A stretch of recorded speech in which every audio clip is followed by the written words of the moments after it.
Hello everyone, welcome to Scorched Earth Toys at anymoon.com's review of TakaraTomy and Hasbro's new Seeker releases. This review covers the 4 toys in front of you. The first release of the new Seeker mold was TakaraTomy's MP-11. This is Starscream. It was released in March of 2012 for 1,300 yen. Takara then released Sunstorm in August 2012, also for 1,300 yen. That was an Amazon exclusive. These 2 Takara releases come with Coronation gear. They come packaged in bot mode in boxes that are a little bit smaller than the original Seeker releases. Instead of the display stand and the missiles you got with the original releases, you get the Coronation gear. Hasbro gave us, in August 2012, a Toys R Us exclusive Thundercracker. Apparently they thought it was going to be the old mold Thundercracker, because the terrible clear bot mode package box this toy comes in also advertises the 2-head gimmick that was available on the first early mold Seekers, but is not part of these newer releases.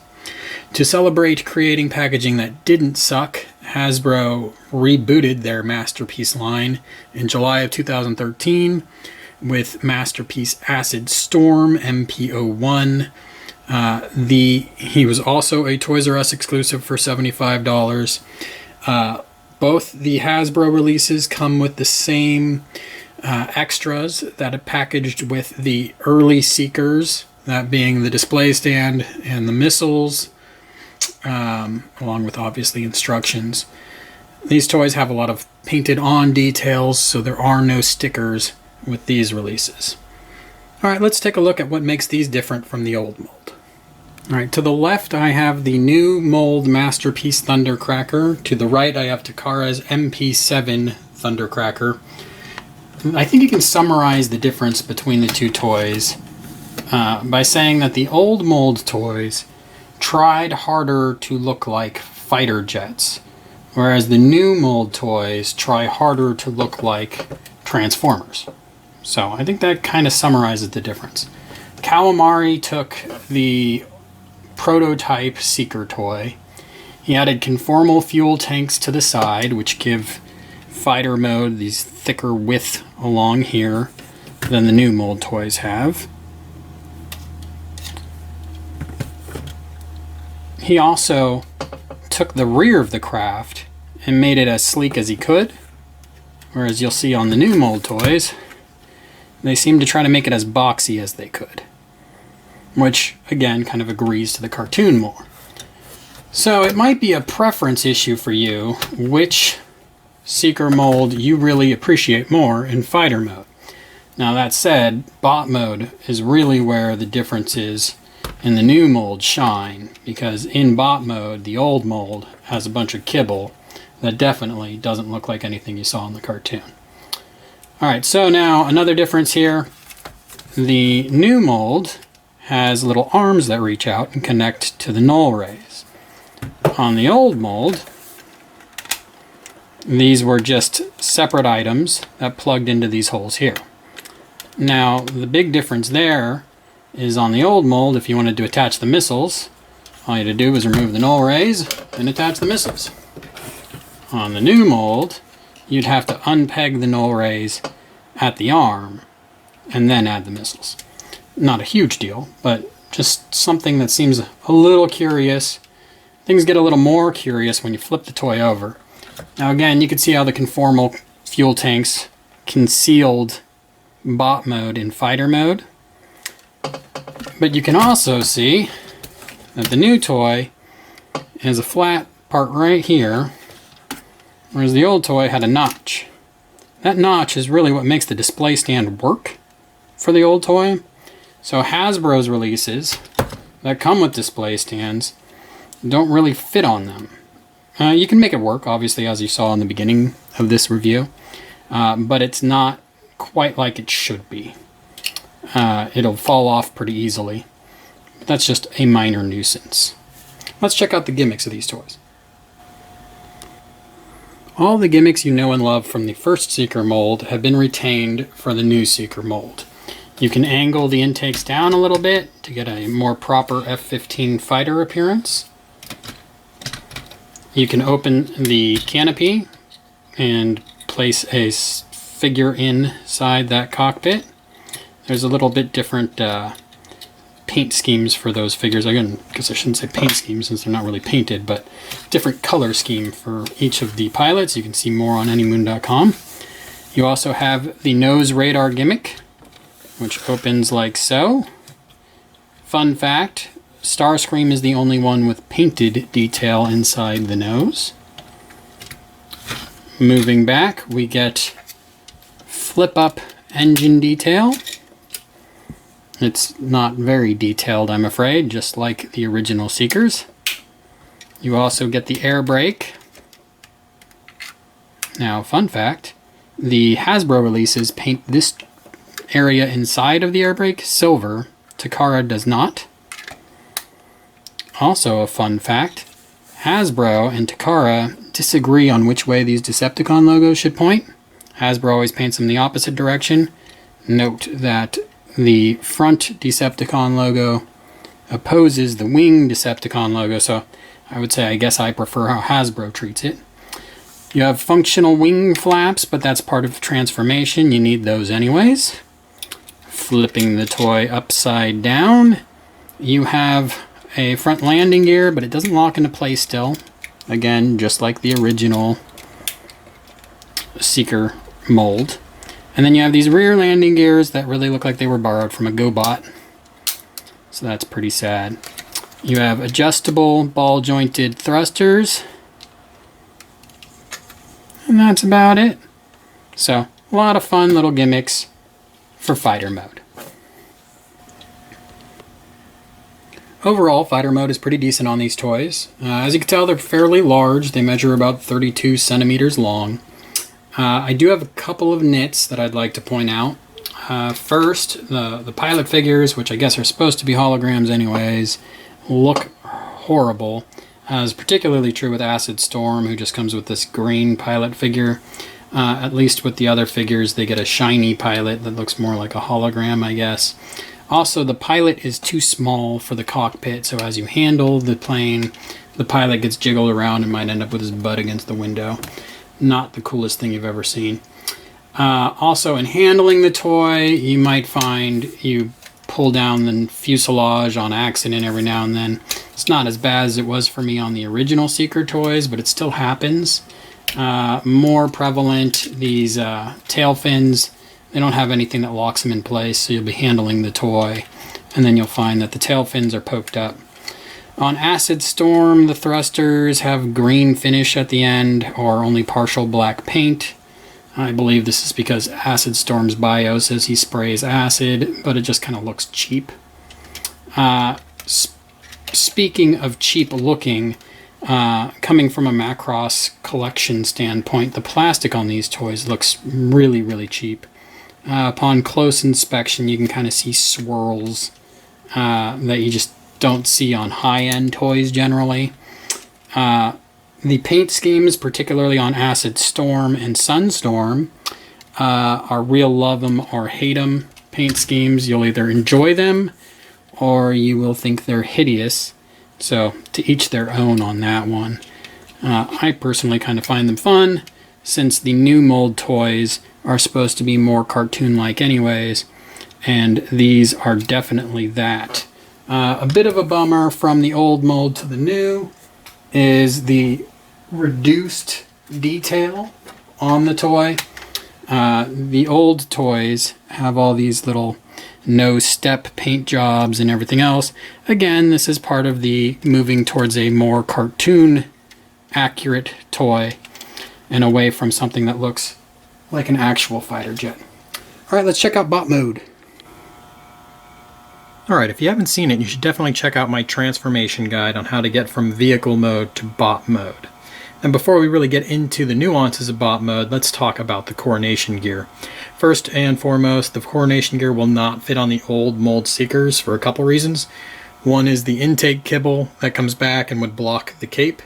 The second is the width of the shoulder. It's a wider shoulder on the earlier release Seekers. It's been thinner on these newer ones, and this part here just slides right over the shoulder. So if the shoulder were any thicker, it wouldn't work. Now there is a little slot on the top of Starscream here, or Sunstorm's shoulders. It's actually on every Seeker. You just go ahead, slide this piece down.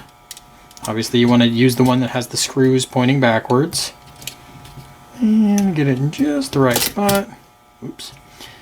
And it'll just peg right into that slot that I pointed out.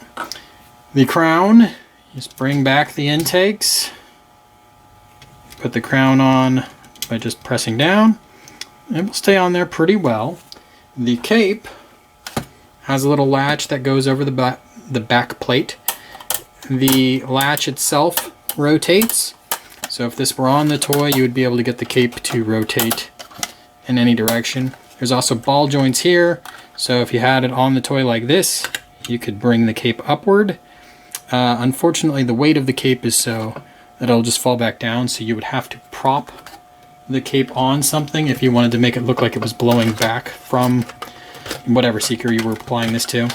So to put that on, just get it on the plate. Now, there is something you have to be aware of, and that's the tail fin spikes. When the cape goes on, it'll want to go right on top of those. So you should lift the cape back a little bit as you install it, and then those tail fin spikes will be on the inside of the cape. The cape features a gimmick that allows it to be expanded, and then again, you can rotate in either direction or bring it back like so. Alright, let's spend a moment and look at the differences between the new Seeker bot mode and the old Seeker. Okay, here we have Hasbro's new mold Thundercracker on the left and Takara's MP-7 old mold Thundercracker on the right. What will stand out at you maybe at first is the legs, much thinner on the old mold. On the new mold, much blockier. The kibble that comes down on the edge of the leg in the new mold went up to the edge of the hip on the old mold. And what that did is it really limited your hip articulation. You can't do this on the old mold. Also, with the legs being very thin and not having the new heel that's on the new mold, the only way you can get your MP-7 and old mold Seekers to stand is by angling their legs outward like I've done on the right there. So you also notice as we move upward, you've got the giant hip kibble. You also have these very wide arms that look just strange. On the new mold, no such thing. There aren't any conformal tank leftovers moving up the side of the toy. And then as you get to the top, on the old mold, you have that conformal tank kibble on the intakes. No such thing going on the new mold. Spinning the toy around, on the old mold, you get, one second, the bottom of the wings, the whole back just looks like kind of a jumbled mess. On the new mold, you've got the nice points. It kind of looks like you would hope it would. The only thing that's at all weird on the new mold is you get the big tail fins sticking out the back. Nothing really going on with them. On the old mold, they were sticking out on those big kibble pieces. So not a huge improvement there. The one thing you have lost is on the old mold, you could flip the head up and spin the face around to reveal a second facial expression. You can't do that on the new mold. But otherwise, I think in almost every respect, if not in every respect, the new mold is a much better looking bot mode. Alright, let's check out some gimmicks.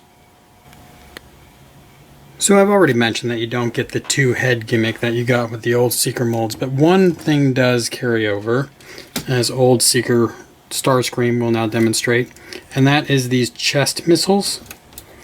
And oddly enough, on the old Seekers, they painted the entire missile so it looked a little bit better.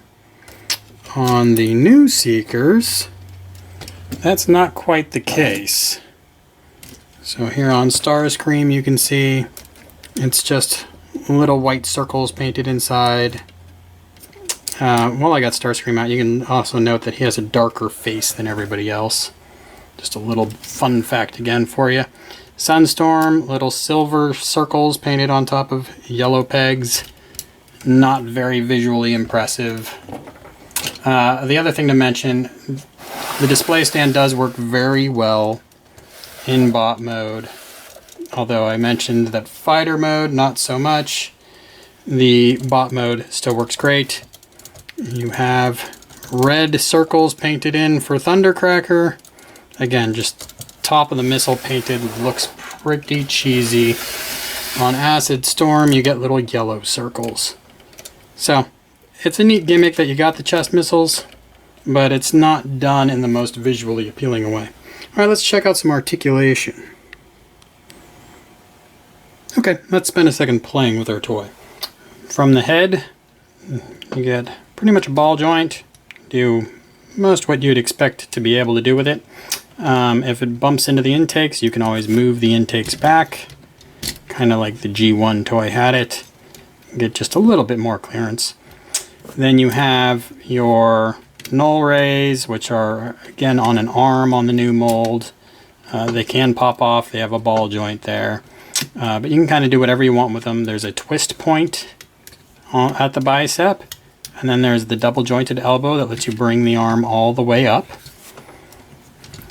You also can rotate the wrist, and you have lots of ball joints for fingers. A lot of good stuff there. The hands are very nice on these toys. At the shoulder, you have a ratcheted joint. My Acid Storm, not so clicky on this one side. Clickier on the other. So you can go up, down, and then out, and really accomplish just about everything you could hope to accomplish with the arm. One annoying thing, sometimes you will jostle up the upper body as you handle it. Alright, so moving along, there's a little bit of waist articulation. A little bit more if you raise the body up just a smidge to clear it from this crotch area. Now, unlike the old Seekers, you can bring your legs way out. In fact, you might run into your wings. You can also, there's a twist point below the hip, and there's front motion to yay, and back motion to there. So, not the best range of motion in the lower body, but decent. You have a knee that can bring you out to there. You can also get a little bit of forward motion. Potentially more than that, but why would you need it? You have an articulated toe, an articulated nozzle in the middle. The heel is not articulated. So there you have it. You can pull off some nice fun poses. Check out anymoon.com and I'll show you what I got. Here's a quick scale comparison to conclude the video review. It's MP1 Optimus Prime, MP10, and a G1 Seeker toy. Starscream stands about 23 centimeters tall in bot mode, as do all the new Seeker toys, obviously. At the Hasbro prices, these are easy toys to recommend. I think they're pretty good toys. When you start getting into the secondary market prices, it becomes a little more questionable because they're good and not great toys. Visit anymoon.com for my full text review. Thanks for watching.